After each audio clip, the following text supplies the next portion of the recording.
Dublin's Phoenix Park is the largest enclosed city park of any European capital. One of its star attractions is the fallow deer that run wild in the park and were first introduced in 1662 as hunting deer. They are no longer hunted, but there are many concerns about the public's interaction with the deer. We talked to Laura Griffin, a PhD student, who's currently doing research on the deer for her doctorate. In terms of humans trying to interact with wildlife, so there's lots of reasons why people might be motivated to do this. We can all relate ourselves to how you can get an amazing, like, emotional feedback from being out in nature, being close to wildlife. I have no problem with saying that I'd say Disney movies have encouraged this kind of thing with like Bambi and The Lion King. So people want to feel close to wildlife. And when it comes to feeding, often people see it as a benign or potentially even positive way to interact with wildlife. However, there's huge risks associated with it that we're now starting to realize it probably wasn't as benign or positive as people initially wanted it to believe that it was. So from the human perspective, there's always enormous dangers when you're trying to interact with wildlife. So unlike domesticated animals, such as your traditional cats, dogs, and farm animals that humans would interact with regularly, wild animals have not gone through selective breeding to try and select for behavioral traits that make them interact calmly with humans. Wild animals, therefore, are extremely unpredictable.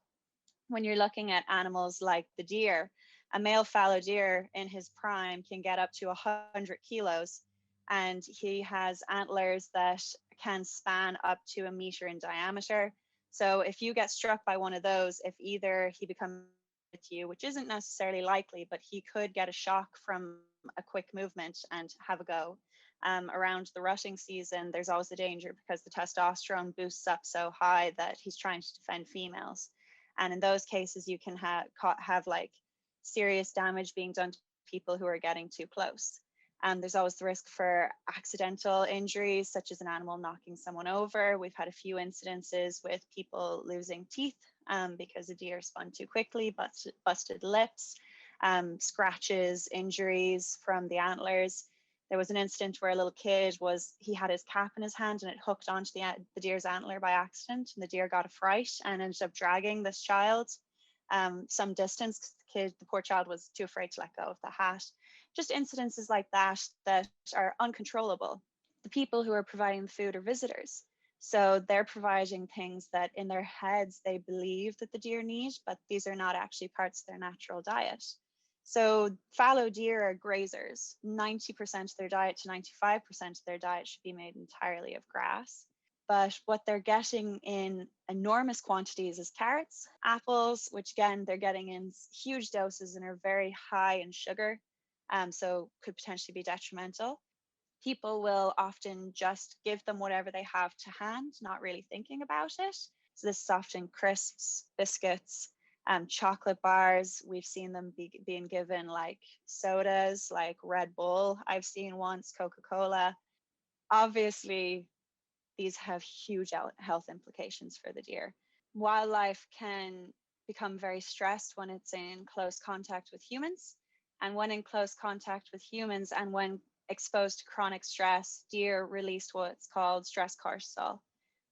Stress cortisol, when you're chronically experiencing high levels of it, can repress the immune system.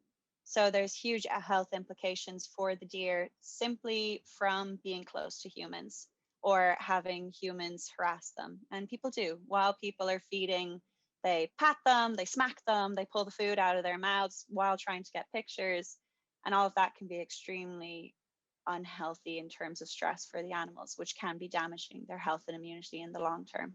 We advise all visitors while visiting the park to stay a maximum of 50 meters away for your own safety and to ensure that the deer can continue to flourish for the next 300 years.